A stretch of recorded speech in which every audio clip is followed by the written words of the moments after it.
Kid, you want to see something cool? This knife is $1,000. And this knife, it's only $100. This one, just $10. Well, okay, actually this one's 18, this one's 108, and this one's 1140. That doesn't roll off the tongue the same, does it? You know, you gotta please the YouTube algorithm gods. Just try my best here, come on guys. So today we're talking about different price points. These guys are vastly different in their price and in a lot of other ways. Being 10, 100, and $1,000, you'd probably assume that this one's 10 times better than this one, and this one's 100 times better than this one. Well, yes and no, right? There's some big differences here, and so that's what we're gonna break down. We're gonna get into what makes each one, each price point, and why they're so different, and obviously which one you need.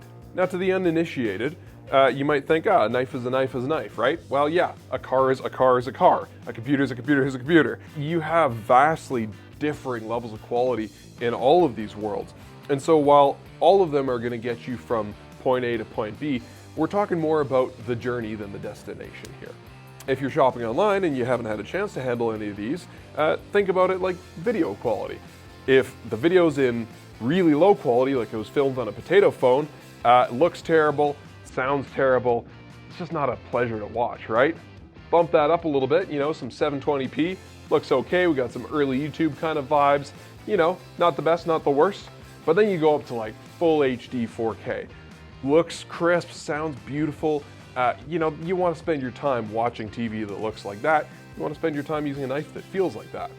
So hopefully those analogies have helped you understand something that's a little bit hard to define. But how about things we can define, the quantifiable differences between these knives?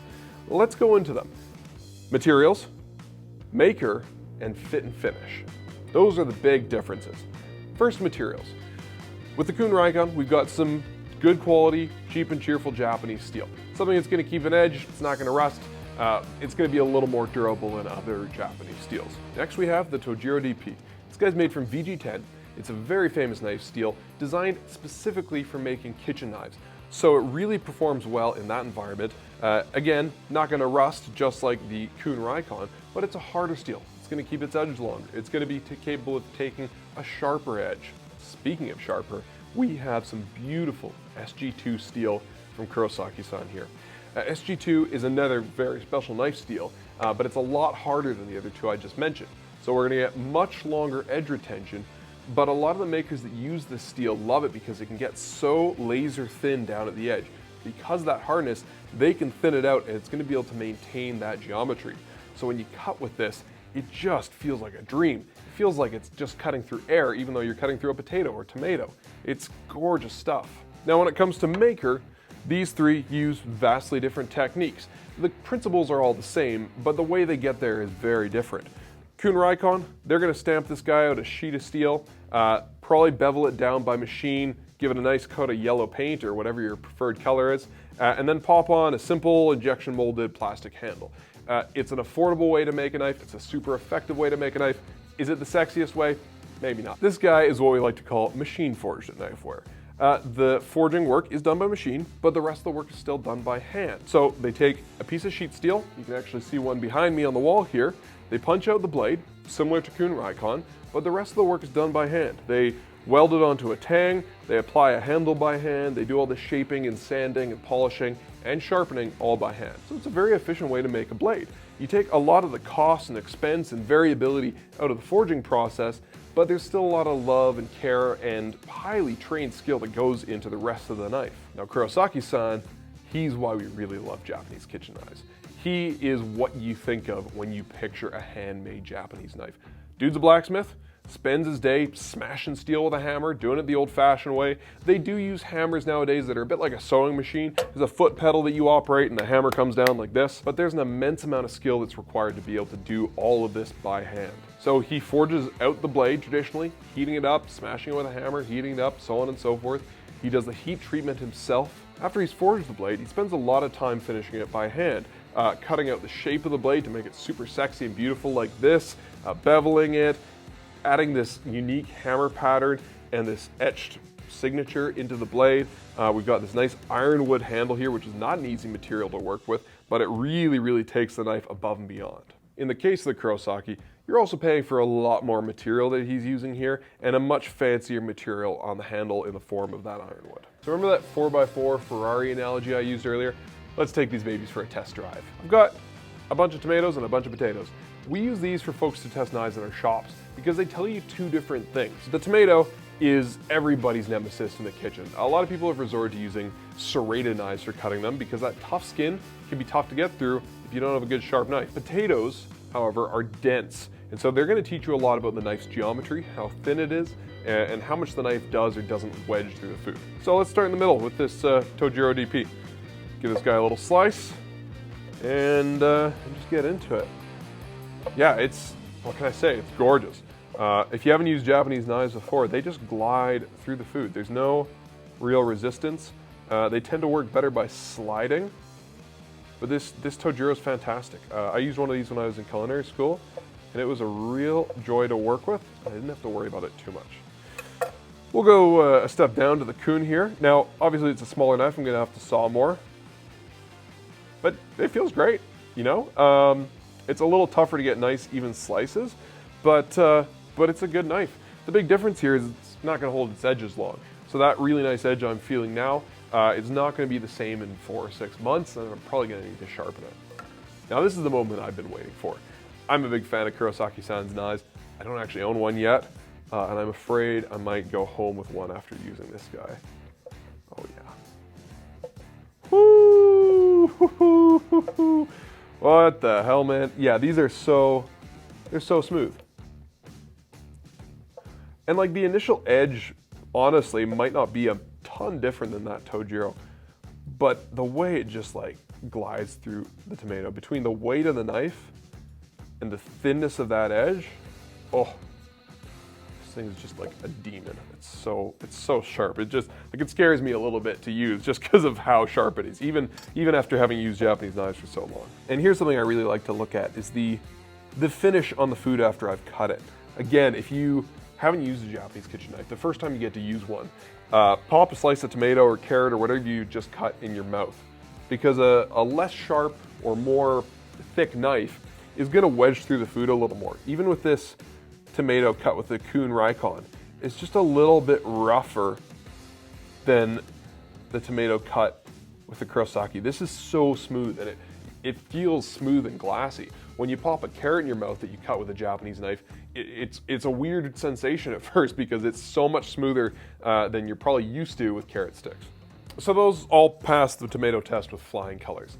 They all cut beautifully, but there was a big difference in how the Kurosaki cut compared to even just the Tojiro. And even just the Tojiro and the Kurosaki were in their own league compared to the Kuhn. Let's try a potato. Like I said, these guys are thicker, and so thicker knives tend to wedge them more and feel more like they're kind of breaking through like an axe as opposed to actually slicing through. I think we're gonna see a big difference in the actual finish on the food between these three knives. So we're gonna start with the Kuhn here first.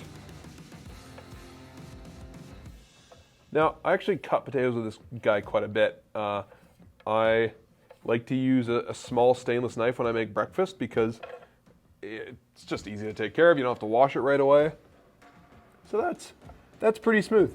Like it's not, it's got kind of a matte finish because it is a touch rough, but it's still much smoother than a potato cut with a dull knife. As far as the actual feeling of cutting, it does want to kind of stick in the potato a bit because the bevel is a little bit thicker. You know, this guy's nowhere as thick as, say, like my Henkel chef's knife, but it does, once it gets part way into the potato, it does kind of want to stop and just hang out. All right, next is the Tojiro. This guy's got more of a taper down the blade, so I suspect it's going to glide through more smoothly. Oh yeah. Yeah, it doesn't just stop because it's got a little more weight. And because of the taper of that blade, it's smooth as butter. Now, you'll notice I was able to get much thinner slices much more easily with that guy. And it does have a little more of a sheen. And just the touch feels a lot smoother than the Kuhn Rikon potato. We're getting pretty particular here, but it really does feel nicer. And the control I can get with that Tojiro to get those really nice thin slices If I'm making like a potato roasty or scallop potatoes, I'm gonna be able to get like beautifully thin slices with the Tojiro compared to the Kuhn. Back to the Kurosaki, let's see how this guy does. Oh yeah. So the weight of the knife is doing some heavy lifting here, but the thinness of that blade, like I can just get the most beautiful, precise slices. And I barely need to put any effort into cutting. Between how sharp that blade is, how thin it is, and the weight of the knife, oh. Now because it is so thin, food's actually sticking to it a little more, because it's not getting pushed away along the side of the knife, but like, just look at that slice. It's smooth as glass, it's really, really shiny. I'm not gonna eat raw potato, but again, like if this was a carrot, you stick that on your tongue, it just feels different. It's really fascinating. Okay, now I'm just gonna have some fun and mess around a bit. All right, so now that I've done a basic comparison, let's just take this Ferrari for a rip, eh? I got a pepper here. We're just gonna take the ends off on that guy. Pepper's another vegetable that a knife can really fight with. And so having a really sharp blade just demonstrates how good to you a knife can be. If you have a dull knife, it's probably gonna fight with the skin of the pepper. But a sharp knife, just no contest, right? It's like the pepper's not even there at all. Whew. Where I really like a knife this big is when I have to do a lot of food prep. You know, if I'm whipping up a big batch of enchiladas and I need to cut through 5 peppers like that in just a couple of minutes and 10 onions, you know, and just a big pile of veggies, this guy's gonna make short work of it. It's a big knife, so it's not gonna get lost in a pile of vegetables, and I'm gonna have a really good time doing all that prep as well. Stunning. Okay, cabbage is a big one for me as well. I really love cabbage, and so I eat it probably every week. It's supposed to be good for you, but I just love the texture and the flavor of it. And I dice cabbage, but I often thinly shave it like this for slaw. And so, yeah, I probably use cabbage in every single video I make, but it really is, to me, a good way to test a knife because it's kind of dense, you know, it's a big vegetable, so it really tests the capabilities of the knife. It stretches it to its limit. Oh, yeah. So smooth, but also just like so easy. It's precise, it's easy to control. It's got a nice balance, so I don't feel like I'm working against the knife. Oh man. This thing is awesome. Part of the reason for that feeling of smoothness, I think, is that SG2 steel as well. It's really gorgeous stuff. It polishes up beautifully. It takes a laser edge, but it just gets so thin so easily. Brenda, thank you for the cookies. They're delicious. If you haven't bought Julie Van Rosendaal's book, Cookies I Have Loved, you need to buy it and make those cookies because you'll love them. So now you probably understand better why knives cost what they do, right? There's a wide range of prices out there, and they're all great in my opinion. I have really cheap and cheerful knives in my kitchen. I have some really fancy knives in my kitchen, and I have several mid-range knives. They're all great. It just depends on what your needs are. You know, if you're on a really tight budget, you're strapped for cash, this little Kuhn Rikon is a great little knife. It keeps a good edge. It's not going to break the bank, and it's a decent performer. If you're thinking about your first Japanese kitchen knife, definitely consider something like the Tojiro DP. They are a reliable choice. They're going to perform beautifully. They're not too fancy. If you work in a kitchen, they kind of blend in with other people's knives, so they're not going to walk away, but they're going to perform a lot better. If you are considering your first knife, you can also look at stuff that's kind of in the $100 to $400 price range. There's a wide variety of stuff, some of it more handmade, but again, not going to break the bank for you. And there's some more basic stuff like the Tojiro. There's a really wide range out there, and I guarantee you'll find something you love. But if you're a knife nerd like me and you're already too far down the rabbit hole, or you just don't like to mess around and you want to go whole hog right off the bat, get yourself something crazy. Knives like this inspire you to spend more time in the kitchen. They get you excited, they make you feel like a rock star when you're cooking, and they're just so cool and sexy. You can show them off to your friends, you might just be dreaming about it while you're at work and excited to get home and make dinner. Whatever the reason may be, treating yourself to a beautiful knife like that is a pretty special thing. I got a couple others here. Obviously, Kurosaki-san, amazing blacksmith, a really great choice if you're gonna get yourself a fancy custom knife, but you might wanna go for something a little more traditional.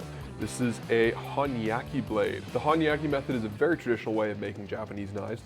Instead of using 3 layers of steel like they often do, it's actually just one solid piece of steel. Now, Japanese steel is very hard and very brittle. If you want something really classically Japanese, these honyaki blades are beautiful. They've got a differential temper, so they're softer on the spine and harder on the edge. Creates this beautiful line they call the hamon. Mirror polished in this case, they're a stunning choice. Or if you want something that's just plain old functional, this is my personal Fujiwara Denka 210 Gyuto. I got this one when Fujiwara-san was in town, and he's just such a cool blacksmith. He's a 4th generation sword maker. He's got some seriously intense skills. He tends to harden his steel even harder beyond the threshold that most blacksmiths will stop at, and the result is a knife that stays sharp like crazy. Also takes a beautifully sharp edge. I've had this guy for I think 5 or 6 years. I've sharpened it a couple of times, and not even necessarily because I needed to, just because I wanted to. They are insane blades. They're beautiful and they're a lot of fun to cut with. So there you go. 3 vastly different categories of knife. I think you need all 3 in your kitchen. I know I do, but hopefully that helped you figure out which one you might want to get first. If you want to learn more about the work that goes into making Japanese knives, we made a documentary a bunch of years ago, and we actually go to the factories of Kurosaki-san, Tojiro, and many other Japanese knife makers. So it's a chance to learn some of the differences between the different types of knives, and maybe fall in love with the blacksmith who you want to get a knife from. This guy is what we like to call machine forged.